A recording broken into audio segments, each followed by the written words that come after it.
All right, y'all. Today we are getting real about sickness, surgeries, and sex.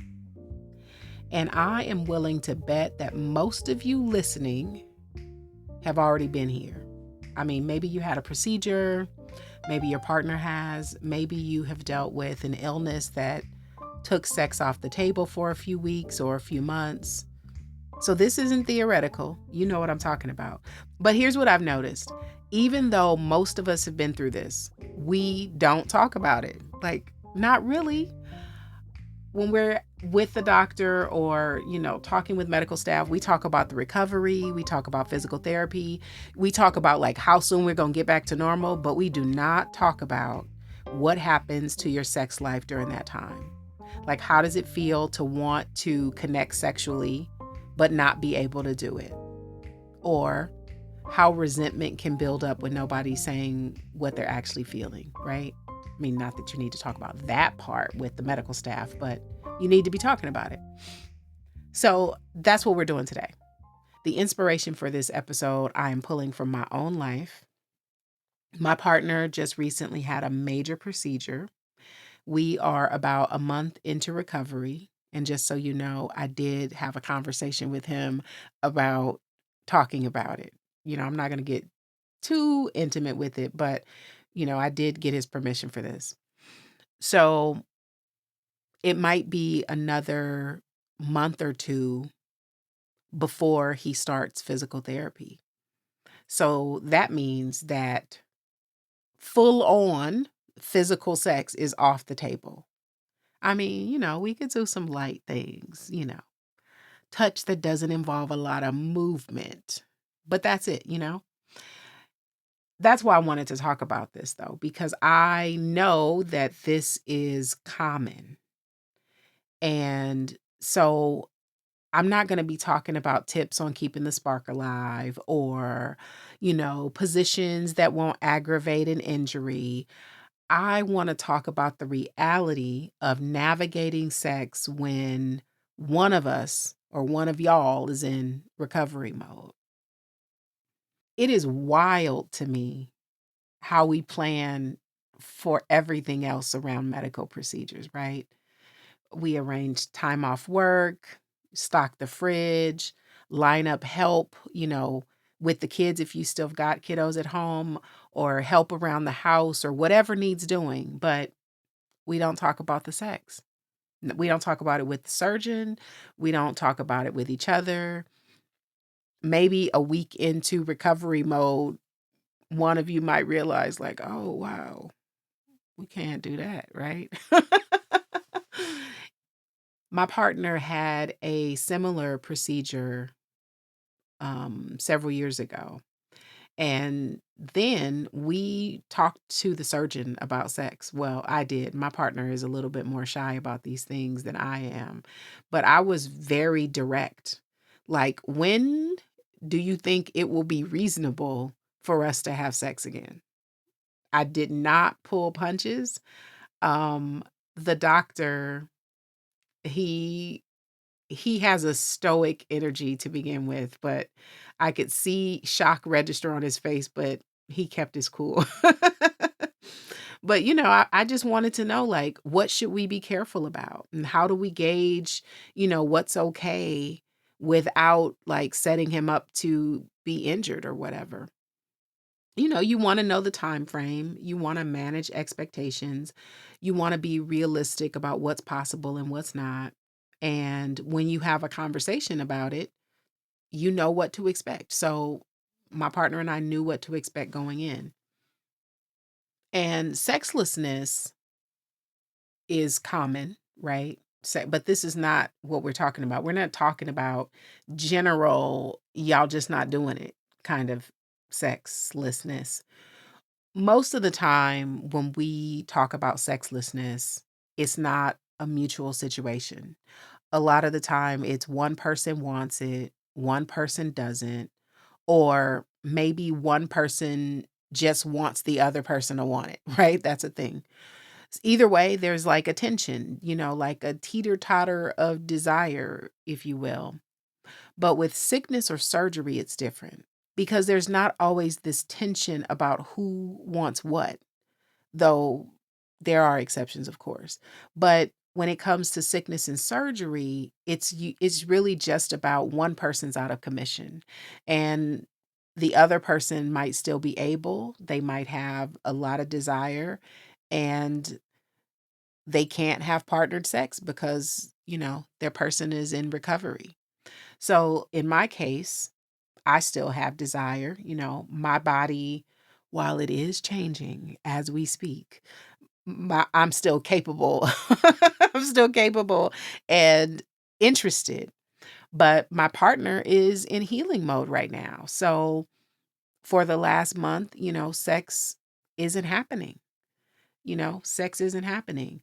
And now that my partner is, over the hump of the biggest part of the recovery, he's not in constant pain all day, and he's not like, taking pain pills, on the clock because of the incision and all of that. Like we're past that. So like now that his body has, you know, done the heaviest lift of the healing part, his desire is present.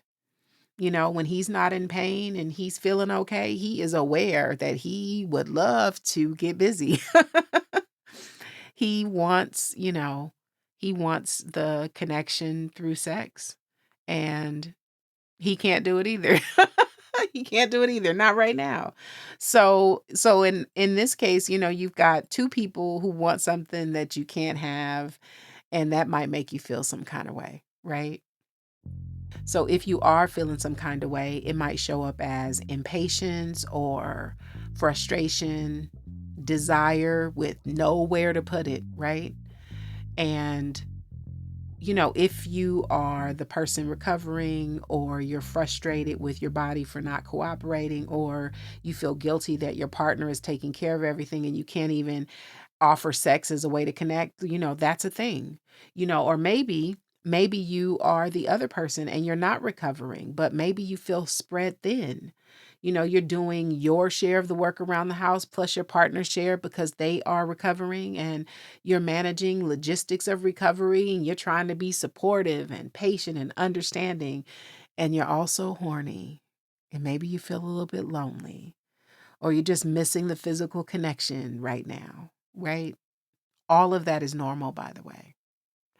And all of it also is a perfect setup for resentment if you're not careful. And the thing about resentment is it does not show up overnight. It builds slowly, one unspoken frustration at a time. One unmet expectation, or you the moment you feel something and you just don't say it out loud. And before you know it, you're pissed at your partner, at the situation, at yourself. So how do you not let that happen? How do you not let that happen? Two words: grace and curiosity. You are allowed to be irritated. You're allowed to be frustrated. You're allowed to miss sex. You're allowed to put your foot in it sometimes, to be short with your partner, because you're spread thin or whatever. None of that is a moral failing. It's just human. You're just being human. And when you feel irritation, instead of directing it at your partner, get curious. What's actually bothering you? Is it the lack of sex? Is it feeling overwhelmed? Is it something else entirely? Resentment is almost always, and you can quote me on this, resentment is almost always based on a story that's running in the background. And more often than not, the story is at worst false and at best incomplete. Maybe the story is, my partner doesn't care about my needs. But is that true? Or is your partner just in pain and trying to heal? Maybe the story is, I'm doing everything and getting nothing in return. But is that accurate? Or Are you just tired and you need to ask for some help? Curiosity can interrupt the story before it becomes resentment. So let me just give you an example of what grace looks like in practice. So, say you're doing extra work around the house and you're exhausted, and your partner asks for help with something. They're recovering and they can't do all the things that they usually do for themselves right now. So, they ask for your help and you snap at them. You're curt, you're short. So, grace would look like not villainizing yourself for that human response. You can just acknowledge, like, I'm a little grouchy because I'm, feeling a little bit whelmed right now. And that's why I snapped. And then you do the repair. I'm sorry. I'm sorry for being snappy. Again, I'm just a little bit whelmed. And grace also means just being generous with it, being generous with the humanity, generous with seeing the humanity for yourself and your partner. Or, like Danielle Laporte likes to say, being unconditionally friendly with yourself and your partner. You are both imperfect and you're both doing the best you can under hard, uncomfortable circumstances. And that's enough. So now let's talk about managing expectations. Now, again, if you or your partner is recovering, there might be some limitations on what's possible and the different ways that you can be supported if you're the caregiver. Or even, if you are the person in recovery.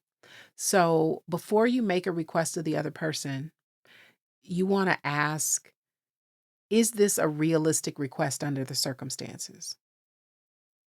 So, if you're frustrated that you're not having sex, that's fair. But is sex actually possible right now? No. So the expectation that you should be having sex is unrealistic. You see what I mean? Here's another example. So if you're feeling neglected because your partner isn't initiating touch the way they usually do, but are they in pain? Are they focused on healing? Yes. So the expectation that they should be thinking about your needs right now is unrealistic. And I'm not saying that you shouldn't have needs. You absolutely should. But you have to be honest with yourself about what's reasonable to expect given the circumstances. And sometimes the answer is not that much. You can't expect that much. Right, not right now, right? And that doesn't mean forever. It just means right now. So here's something I didn't expect this time around. Again, my partner has had a similar procedure in the past. So this was not like brand new to us. But one of the things I didn't expect was for my partner and I to be having so many rich, deep conversations about having sex during this time, right? And it's been really nourishing.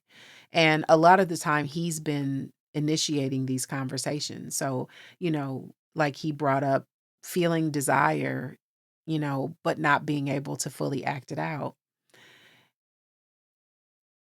And, of course, I'm feeling that too. But we are talking about it and we're talking about what that's like. And we're also talking about what we miss and what we're looking forward to when he's, better. And those conversations are maintaining our sexual connection, even in the absence of sex, because we're not avoiding it. We're not pretending it's not a thing. It's a thing. It's a thing. We are acknowledging that sex matters to us and that we are both experiencing some longing. And that is what we call intimacy, right? It's not the same kind of intimacy that you have when you are able to be sexual. It's the kind that happens when you are being honest about what you're feeling, even especially when it's uncomfortable. Because intimacy requires vulnerability, period. You cannot get there without it. So that's why these conversations have felt so nourishing. So if you are in this situation, if sex is off the table for medical reasons, Don't stop talking about it. Talk about how it feels. Talk about what you miss. Talk about your frustrations if that's what's going on for you. Talk about what you're looking forward to. These conversations keep the sexual energy alive, even when you can't physically act on it yet. Now, you might be wondering what I'm doing because I'm not in recovery right now. So, what am I doing for myself? Especially in light of the fact that last week I told you that one of my intentions for the new year, sexually speaking, is to have more self pleasure. And I would love to tell you that I've already gotten started on that, but the answer is not so much. I mean, you know, I'm not doing a whole lot right now to maintain my sexual energy. Not in terms of sex. I am using it creatively speaking. And there is some self-pleasure that's happening, and that helps. But mostly I'm just aware. I am present enough not to add the pressure of sexlessness on top of everything else that's happening during this recovery time, you know? Right now my focus is on being a supportive partner while he recovers, and that's plenty. I'm not currently worried about, our sex life disappearing. I'm not feeling any anxiousness about how long this is going to last. And I'm not making it mean something that it doesn't. It's situational, it's temporary. And, we'll figure out what's next when we get there. So, right now, for me, awareness is maintenance for me right now. So, there are a lot of ways that sickness and surgery plays into, regular life. There are a lot of a huge range of situations. I'm talking about a major procedure, a recovery that's measured in months. Like that's what's going on for me. But this applies to so much more than that. Maybe it's a flu in the wintertime that sits you down for a week, or it could be a nasty cold that like wipes out your summer plans, you know? Maybe a minor surgery with a quick recovery, or, it could be something much bigger. Maybe it's a heavy diagnosis that makes the future feel uncertain, or some chronic condition that changes what sex looks like indefinitely. There's different scales and different time frames, but the reality is the same. Sometimes sex looks different than it used to, and sometimes it looks like not at all for a while. And you have to be able to sit with that without spiraling. So if you are over 40, and if you're listening to this, I suspect you are, this is more likely to happen, because bodies change and sometimes bodies need repairs and sometimes bodies get sick. This is what it means to be human. So the question isn't, will it happen? It's, how will you handle it when it does? And you can't avoid this, but you can decide how to show up for it. You need to be able to give grace to yourself. You need grace for your partner. And if you're the person recovering, give yourself permission to not be thinking about sex for a while. Your body is focused on healing, and horniness might not show up for you right now, and that's okay. And if you are the person who's recovering, give yourself permission to feel frustrated, Give yourself permission to miss sex, to have moments where you're not perfectly patient and understanding. That's okay. You've got copious amounts of grace for you too. You're both allowed to be imperfect in hard circumstances, right? So be kind to yourself, be kind to your partner, and don't let the story in your head turn into resentment.